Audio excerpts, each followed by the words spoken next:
During the afternoon of August 31st, 1939, German forces made their final preparations for the invasion of Poland. Air crews studied their targets. Tanks moved to their assault positions. Then, in the early hours of September the 1st, German soldiers dressed in Polish uniforms attacked a radio station on the German side of the border, leaving behind some bodies.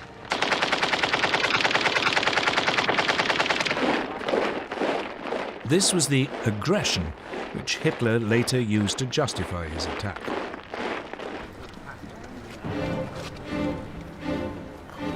At 8 that morning, German troops pushed aside the Polish frontier barriers and mobile forces raced forward.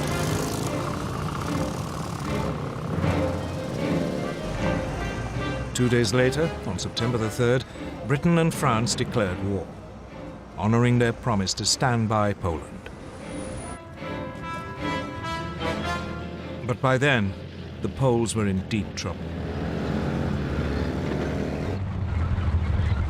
They were not only outnumbered, but facing a new form of warfare for which they were ill-prepared. Blitzkrieg.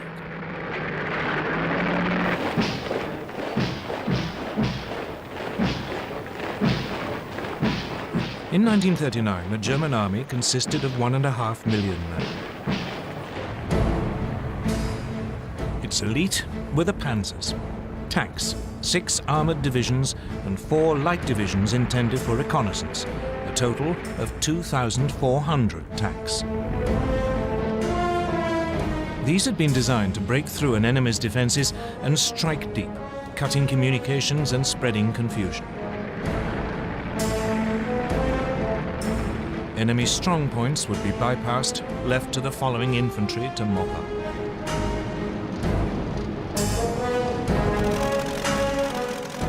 The new German Air Force, the Luftwaffe, was also designed for blitzkrieg.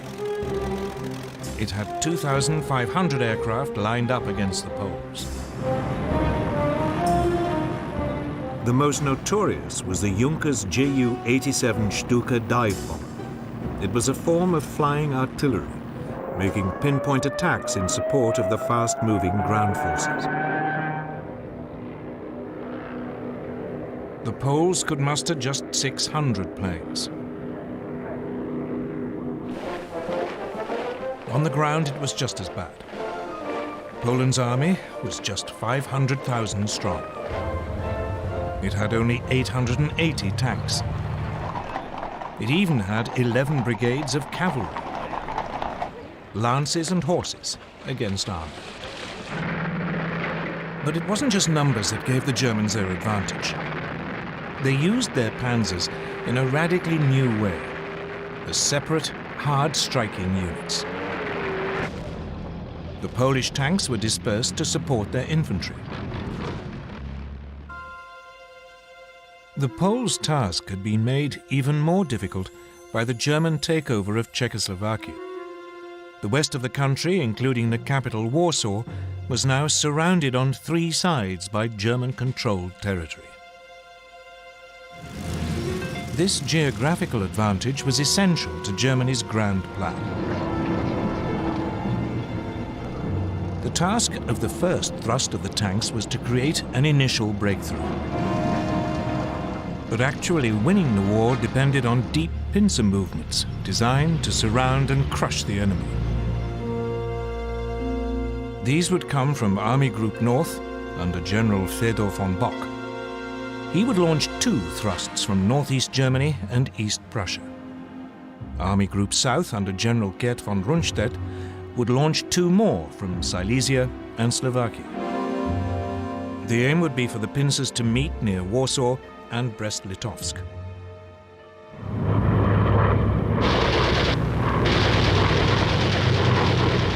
From the start, it went well for the Germans.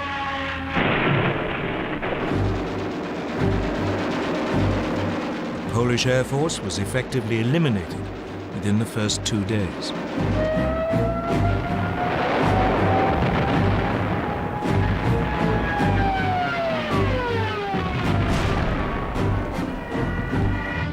The panzers cut through and struck deep.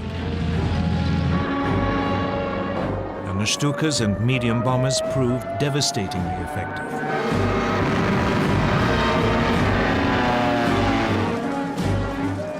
The Poles were sliced apart, pinned into pockets which yielded vast numbers of prisoners.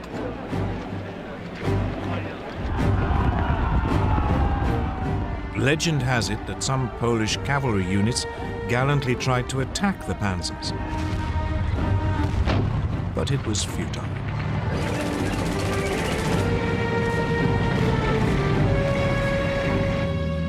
They were just brushed aside. By September the 8th, the inner pincers had met up. German troops were advancing on the outskirts of Warsaw.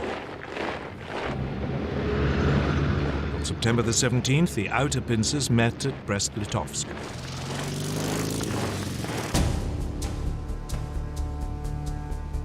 On the same day, Soviet forces crossed the eastern Polish frontier as part of the agreement reached between Hitler and Stalin in the Nazi-Soviet pact. The Polish army was now in full retreat, its government fleeing abroad. Warsaw, however, fought on.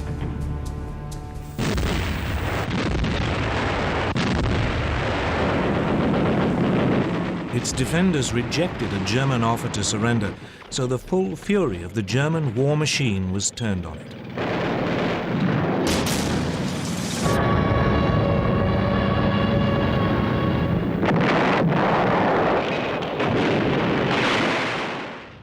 Watching it all was Adolf Hitler, who had followed close behind his conquering army.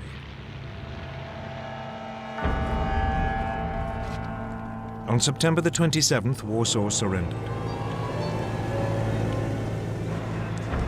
The next day, the victors carved Poland up according to the Nazi-Soviet pact. The Soviet Union annexed slightly over half the country to the east. Germany took the rest. Both regimes began rounding up anyone who might present a danger in future. Many were murdered. And for the first time, the Germans revealed how they would behave against those peoples in Eastern Europe whom they considered inferior. They sent in the Einsatzgruppen, special SS squads, to round up Jews.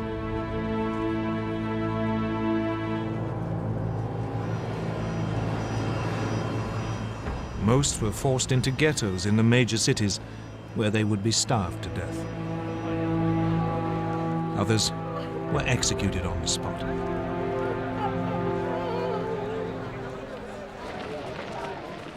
This was not, however, the end of the Polish army.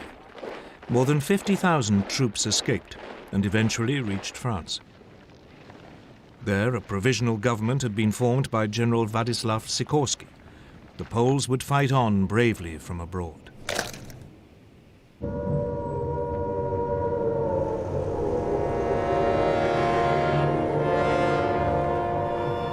In Britain, the air raid sirens had sounded within minutes of Prime Minister Neville Chamberlain's announcement that hostilities had begun.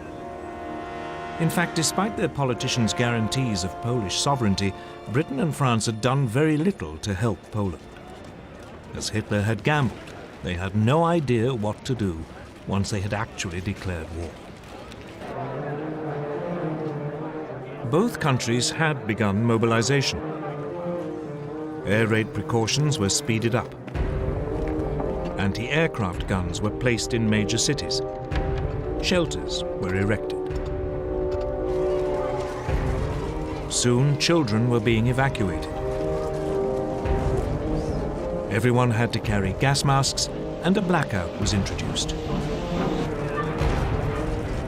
The British Army began to deploy its 100,000-strong expeditionary force to northern France. French troops did advance a little way inside the German border, but they refused to move beyond the protective cover of artillery range. The initiative was still firmly in Hitler's hands. And he at least knew precisely what he was going to do next.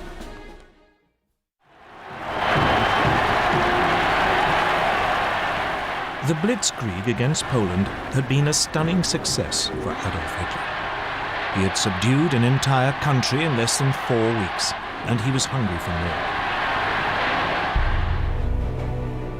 So he ordered his generals to plan to attack the British and French in November 1939, less than 2 months after the fall of Poland. His general staff was appalled. The bulk of the German army was still out east and had to be moved west. And there had been some serious losses in the Polish campaign. Lessons had to be learned. Polish anti-tank guns had destroyed a division's worth of the lightly armored panzers. A quarter of the aircraft used had been lost. The panzers were too light and unreliable, and they had frequently outrun both their supply columns and the marching infantry. Reluctantly, after furious arguments, Hitler agreed to wait until the following spring.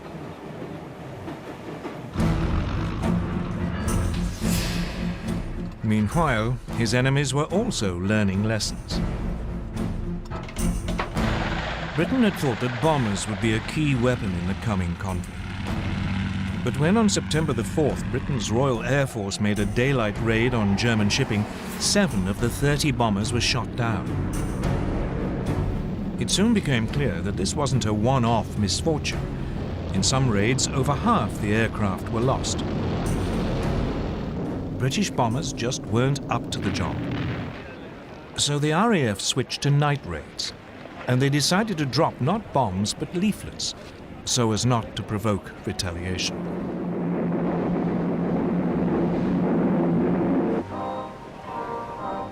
So, with the Blitzkrieg stalled and the air war quiet, the focus now went to the one remaining arena, the sea. Germany's navy was still in the middle of an ambitious building program that wasn't due to finish until 1948. The commander of its submarine arm, Admiral Karl Dönitz, planned to cut Britain's supply routes across the Atlantic. For this, he wanted 300 ocean-going submarines, but he had just 38. Nevertheless, Dönitz ensured that all available U-boats were at sea on September the 3rd, the first day of the war against Britain. That evening, believing it to be an armed merchant cruiser, U-30 sank the liner Athenia without any warning.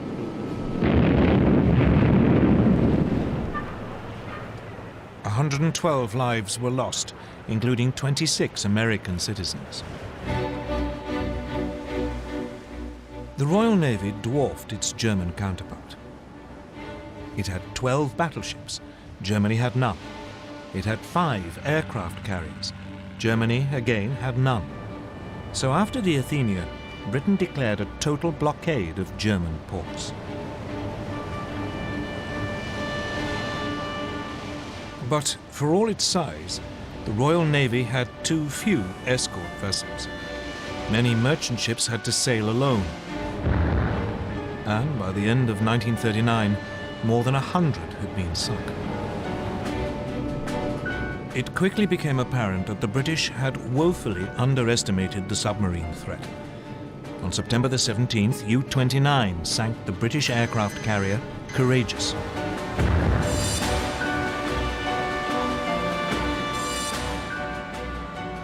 On October the 14th, the battleship Royal Oak was sunk when U-47 slipped through the defenses of the British main fleet base at Scapa Flow in the Orkneys. Meanwhile, Germany's small surface fleet had also been unleashed against the sea lanes.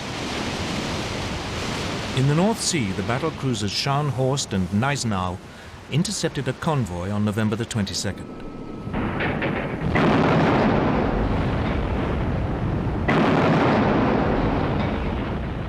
They sank its escort, the armed merchant cruiser Rawalpindi.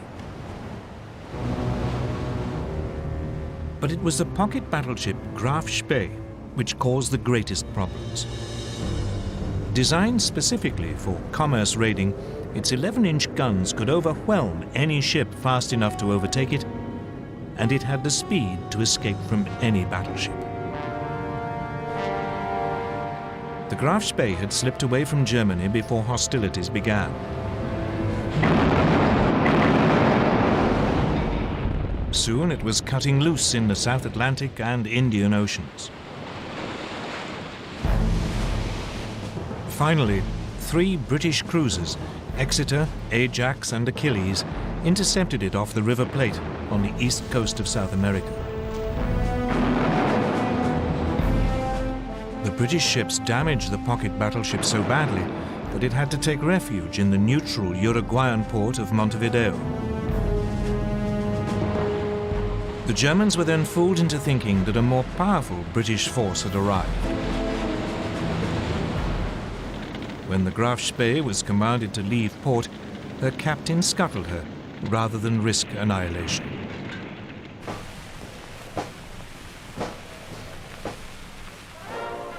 Back home, the Royal Navy crews were feted as heroes. But this was just about the only obvious success enjoyed by the British or French armed forces during the winter of 1939. Though the British did enjoy one secret victory in the technological war, which was to prove vital.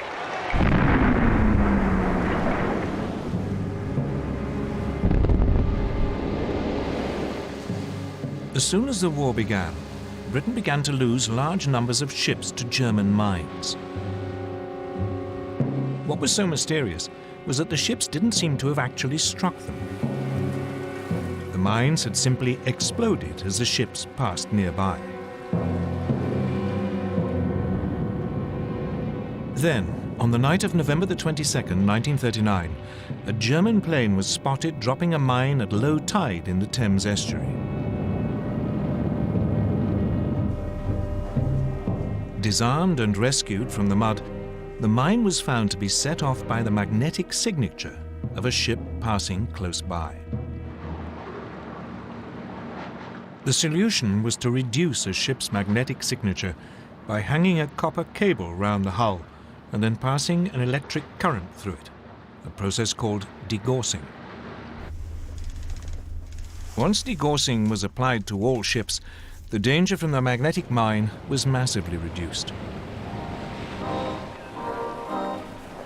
But otherwise, as 1940 began, the war was quiet. The two sides did little during the winter except to patrol, train, and try to keep warm, for it was a particularly cold one. An American journalist called it the Phony War. For the Germans, it was the Sitzkrieg.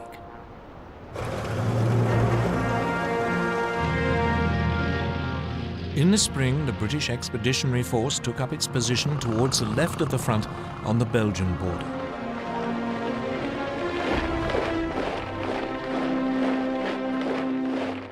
But it was dwarfed by its French ally.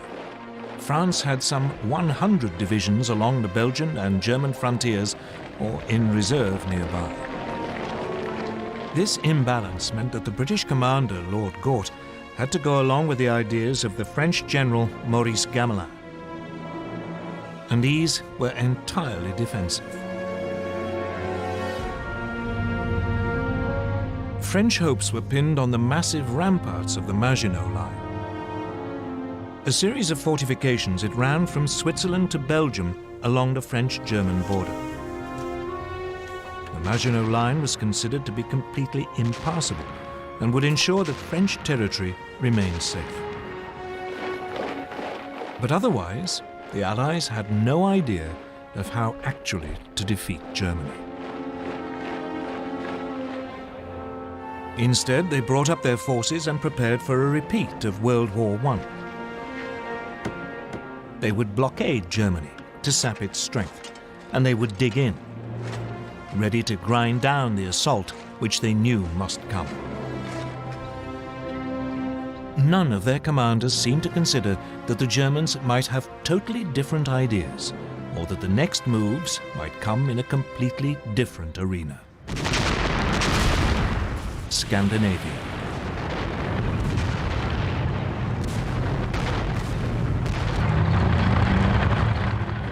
On November the 30th, 1939, a new theatre of war was opened up.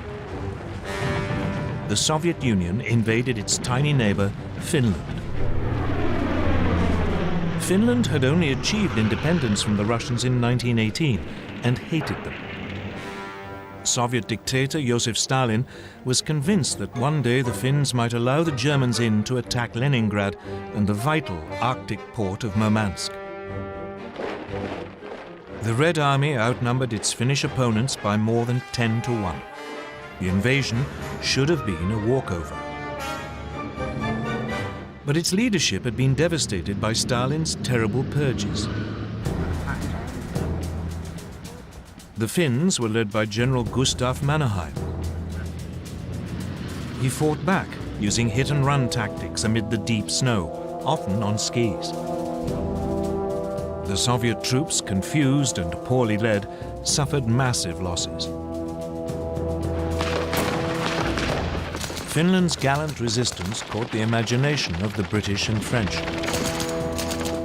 Soon they were planning to send help via Norway and Sweden. The fact that this might suck two neutral countries into the war was ignored.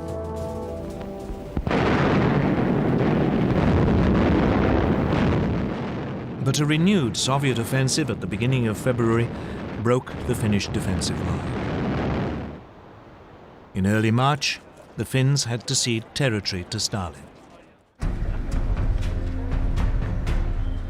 By now, Hitler too had become interested in Scandinavia. The Nazi war machine relied on iron ore from Sweden. In the winter months, the only way it could get to Germany was via the Norwegian port of Narvik. If the Allies landed in Norway, this vital supply could be cut off. So he ordered plans to be prepared for an invasion of Norway. Denmark, which was in the way, would also have to be seized. The Norway theatre heated up on February the 16th, 1940. The British destroyer Cossack boarded the German supply ship Altmark in a Norwegian fjord to release prisoners.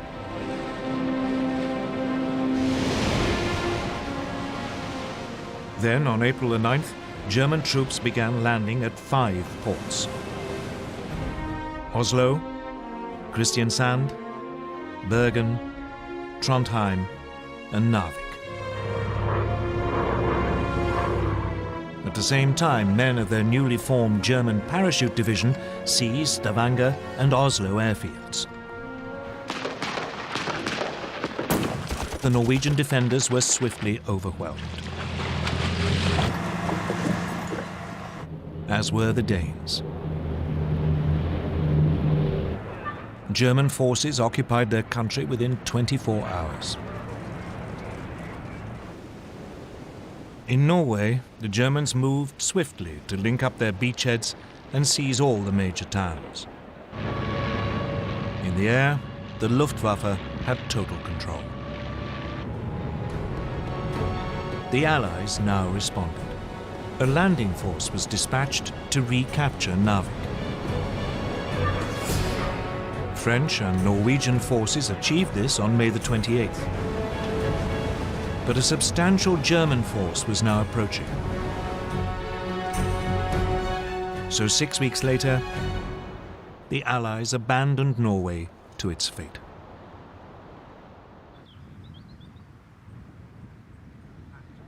Hitler had spent most of that winter and spring at his country retreat, the Berghof in southern Bavaria. For him, the events in Scandinavia were a sideshow. Instead, he was preparing for his next major blitzkrieg against Britain and France. The first plan his generals brought him had a familiar ring to it. The Germans would advance into Belgium, aiming to swing down towards Paris. It was a repeat of the Schlieffen Plan, which the Germans had used at the start of World War I. The Allies were expecting this, and their main strategic discussion was how to prepare for it. When the Germans attacked, the Allies planned that their forces west of the Maginot Line would swing forward into Belgium to hold them on the shorter and more defensible line of the rivers Dyle and Meuse.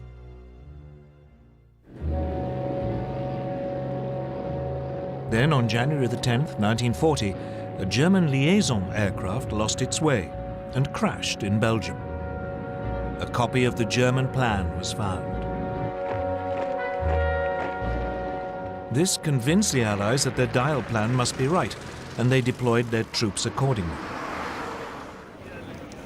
Unfortunately, the same event made the Germans alter their ideas entirely. Chief planner General Erich von Manstein had always thought the original plan unimaginative. He was worried that the German forces would become bogged down, as in World War I, and that his country would lose a long, drawn-out war. So he proposed to Hitler that the main thrust should be made at the point where the Maginot Line ended, and where the Allies were most vulnerable as their Western armies moved forward. Virtually all Germany's panzers would be gathered opposite the Ardennes in southeast Belgium. The Allies considered this hilly and wooded area almost impassable for tanks. It was, therefore, lightly defended. The plan was to drive deep behind the Allied armies, which would have advanced into Belgium. They could then cut them off, and all the forces sitting in the Maginot Line would be bypassed. It was a high-risk strategy. The German armor could become stuck in the forest, but Hitler loved it. So the German forces were redeployed without the Allies knowing. The Allies, meanwhile, prepared for their long defensive war. In addition to the formidable barrier of the Maginot Line, they had a slight advantage both in manpower, some 110 divisions available against 95 German, and in armor, about 3,000 vehicles against 2,700. The French also had the better tanks. Their 32-ton Char Bay had both 75 and 47mm guns. Its disadvantage was that the main gun was mounted in the hull, and so was difficult to aim. The other gun was in a one-man turret, from which the commander had to control the tank as well as man the gun.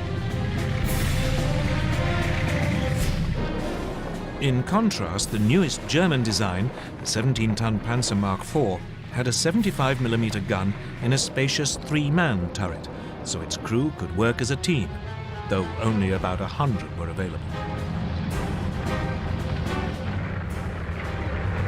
The other main French tanks also had guns which matched those of their German counterparts, but again the French had the one-man turret.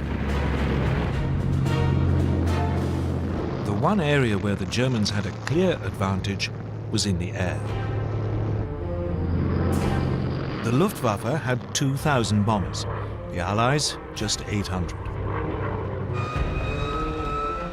The Luftwaffe had 4,000 fighters, including the ultra-modern Messerschmitt Bf 109. They faced just 2,500, mainly older aircraft. The Royal Air Force did have about 800 excellent Spitfire and Hurricane fighters, but it was keen to keep them for home defense. But the main difference between the two armies was in philosophy. Everything the Germans did was focused on the possibilities of blitzkrieg. All their armor was grouped in 10 independent panzer divisions. But the French were preparing for a repeat of the static fighting of World War I. They saw tanks as infantry support and distributed them piecemeal instead of concentrating them. They had noticed the success of Germany's panzers in Poland, so they were assembling 3 armored divisions. But by the start of hostilities, none was fully operational.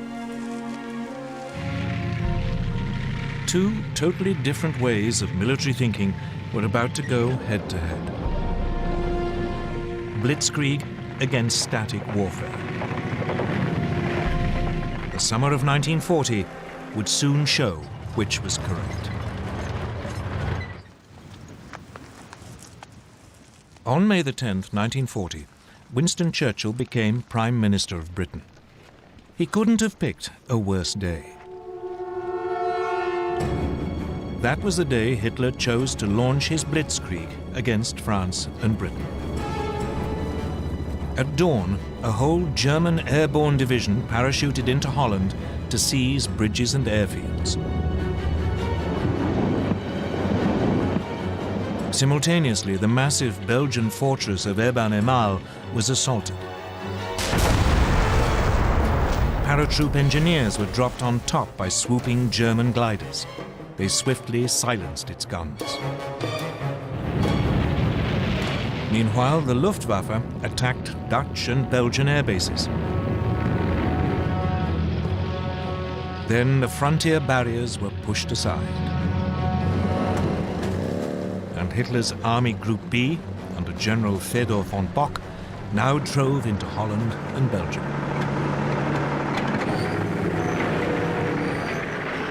As planned, the French and British armies along the Belgian border moved forward to their new defensive line along the Dyle and Meuse rivers.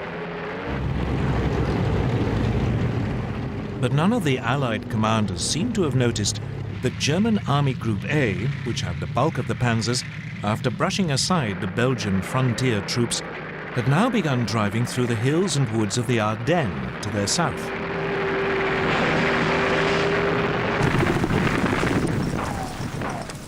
Meanwhile, the Germans were pushing rapidly through Holland.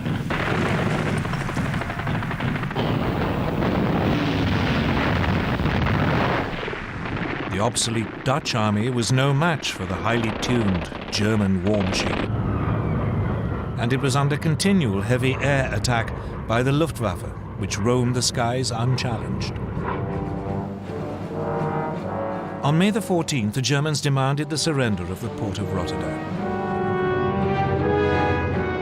A large force of bombers took off as the Dutch hesitated. While they were airborne, the Dutch agreed to surrender the city, but apparently a recall message never reached the bombers.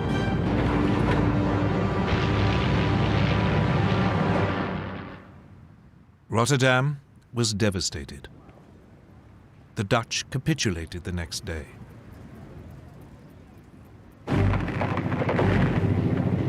Then came the hammer blow. The thing that British and French planners had thought impossible had happened. German panzers were through the Ardennes and had reached the Meuse by the evening of May the 12th.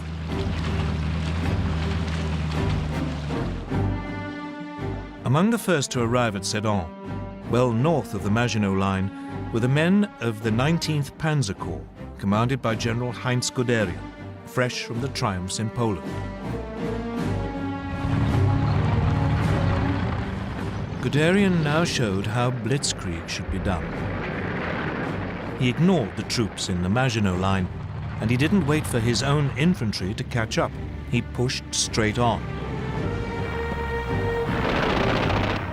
The next day, assault troops crossed the River Meuse.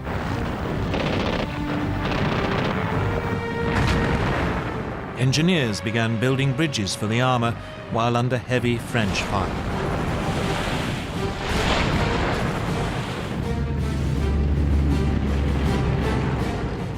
On the 14th, the panzers began crossing. That evening, Guderian's bridgehead was 8 miles deep. The French troops, stuck in the Maginot Line, were too immobile to intervene. Allied bombers made despairing attempts to destroy the German bridges.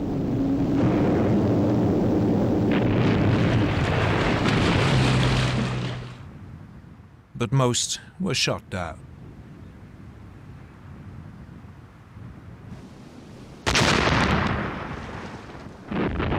All the while, German artillery pounded the French defenses while the Stukas screamed in.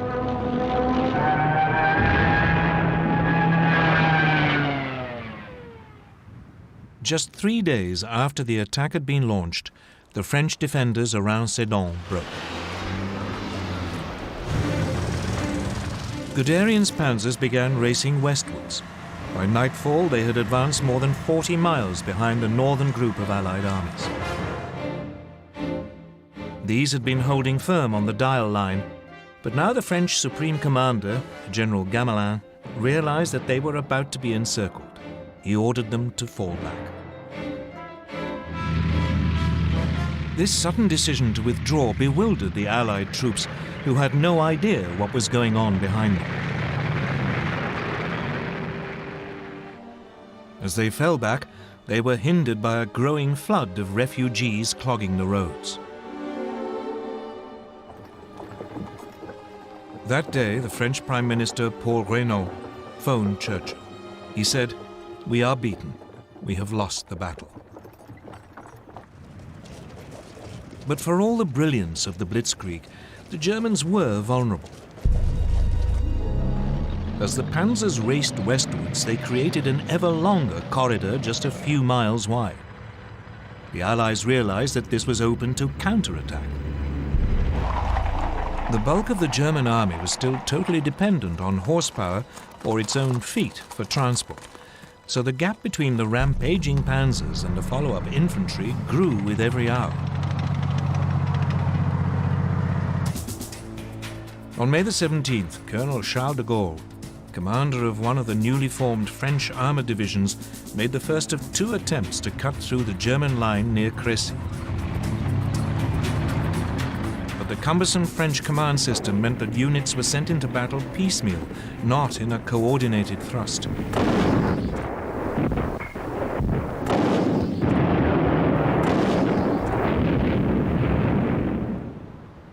The Germans had little difficulty warding off both attacks, inflicting heavy casualties. It seemed that nothing could now stop Guderian. He plunged on, further and further into France.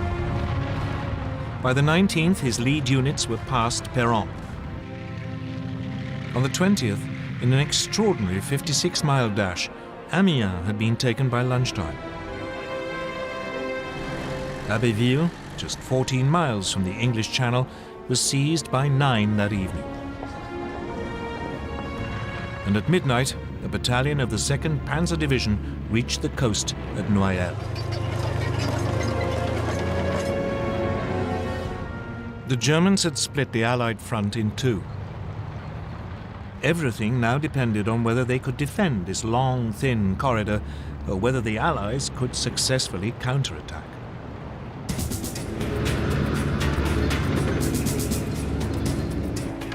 So now the British got ready to break the German lines.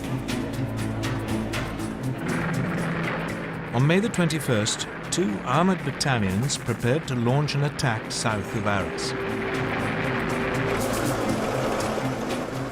The British tanks were even more unsuited to fast-moving armored warfare than the French.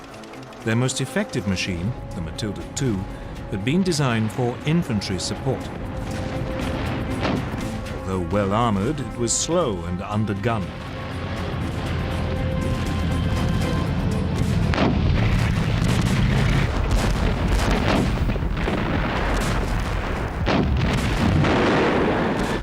The Germans had little trouble in repulsing the attack.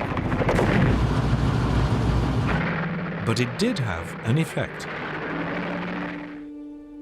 By now, the German High Command were becoming worried by their extended lines of communication.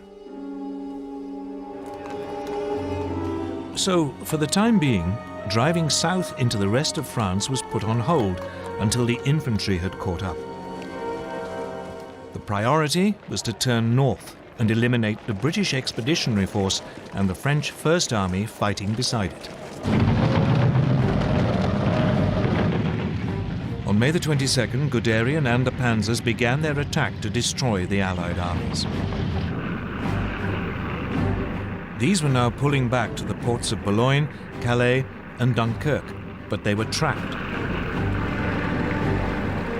On May the 23rd, General Alan Brooke, commander of British II Corps, wrote, "Nothing but a miracle can save the British Expeditionary Force." 2 days later, the Germans seized Boulogne.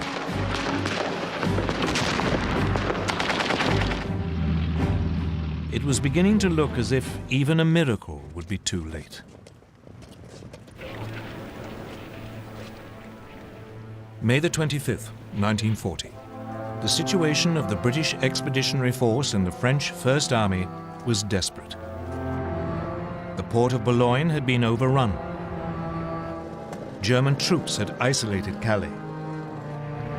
The British were being forced back to the port of Dunkirk. Lord Gort, the British commander, advised his government that the only hope of saving even a fraction of his troops was to organize an evacuation by sea. But as the dive bombers screamed down and the panzers were poised for the final assault, evacuation seemed a forlorn hope. The British anticipated that Dunkirk would be overrun within a day. But unknown to the British, Hitler and the German High Command had made a decision which was to save them from total annihilation. The Germans were only too aware that their panzer crews were exhausted and their machines needed urgent repairs. Those attacks by de Gaulle and the British may have failed, but they have shown very clearly how vulnerable the German lines of communication were. This was the great weakness of blitzkrieg. So the High Command made a fateful decision. It decided to stop the panzer's advance to save them from further damage and wait for the infantry to come up. Only then would the Allied pocket around Dunkirk be eliminated. So the blitzkrieg was halted and the panzers lay idle. They would not advance for 2 days, just enough to buy the British in particular a little time to prepare. As the tanks waited, the only major action was in Calais. There the British and French garrison refused to surrender. Instead, they had to be overrun in 3 days of bloody hand-to-hand fighting. When the panzers got going again 2 days later on May the 26th, the weather had changed.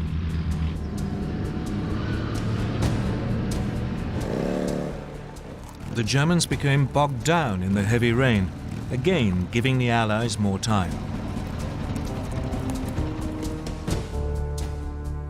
So it was that at 7:57 p.m. on May the 26th, Vice Admiral Bertram Ramsay, Flag Officer commanding Dover, received a signal that he was to put Operation Dynamo into action. Operation Dynamo was a plan to withdraw the British Expeditionary Force by sea. He had prepared it more in hope than expectation that it could ever be used.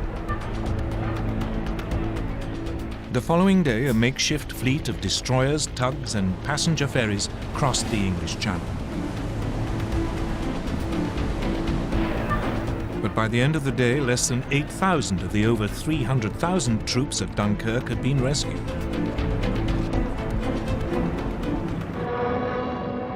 The port was under such heavy air attack that it could not be used.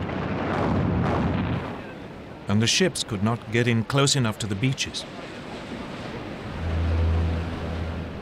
So Ramsay now sent out a call for any boats of shallow draft that were over 30 feet long. Hundreds of cabin cruisers, fishing boats and barges were gathered from harbours all over southern England and sent across the Channel, often crewed by their civilian owners.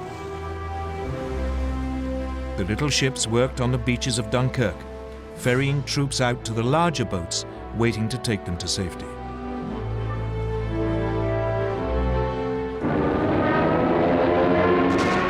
All the time they were under constant air attack. The British Air Force threw every fighter it possessed into the battle to drive the Luftwaffe off.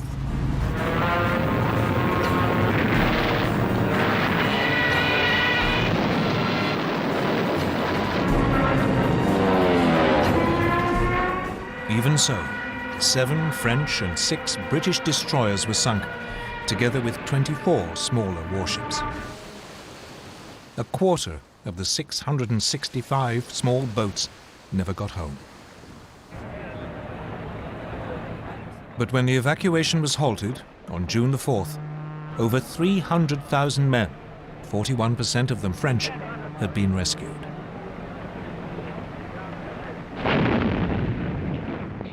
None of this would have been possible without the heroism of the French army. It played a vital role in slowing down the German advance.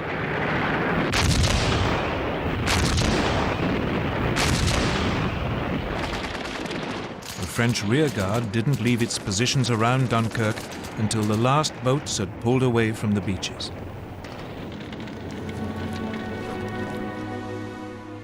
One British officer compared them to the last stand of the Spartans at Thermopylae.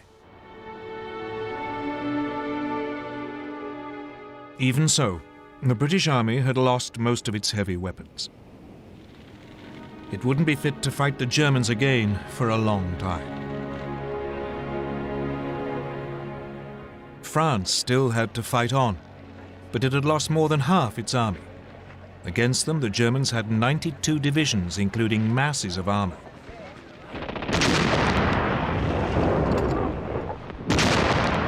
At 4 in the morning of June the 5th, a short bombardment began the final destruction of France.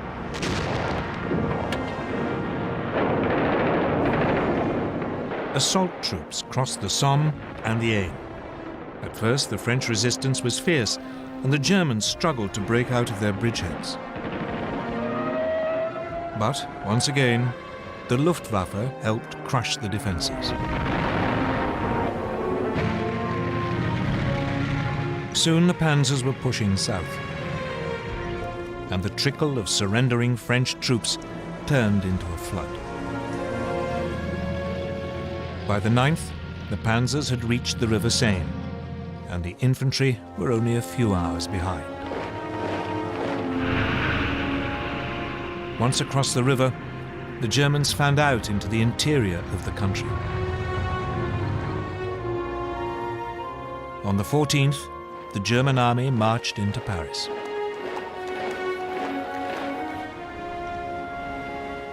The swastika was raised on the Eiffel Tower.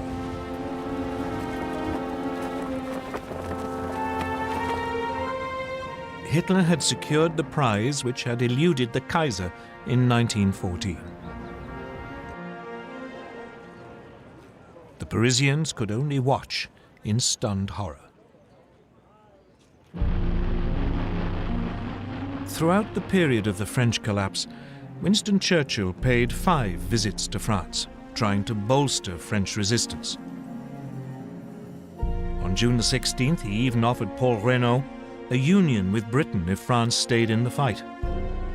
But it was too late.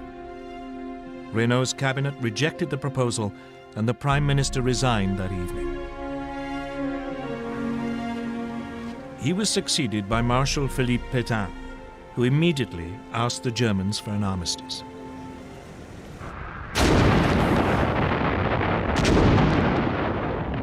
It was only now that the Germans finally began to attack the Maginot Line, which had been left isolated.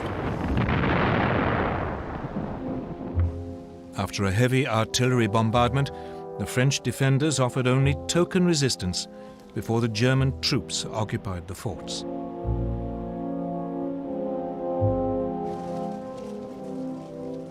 On June the 21st, Hitler went to Compiègne, where the railway carriage in which the Germans had signed the armistice in 1918 was kept. As a French delegation entered the carriage, he handed them his terms and then left. The French insisted on consulting their government, but the next day they were told that if they didn't sign immediately, the panzers would roll again. They signed, and the humiliation of France was complete.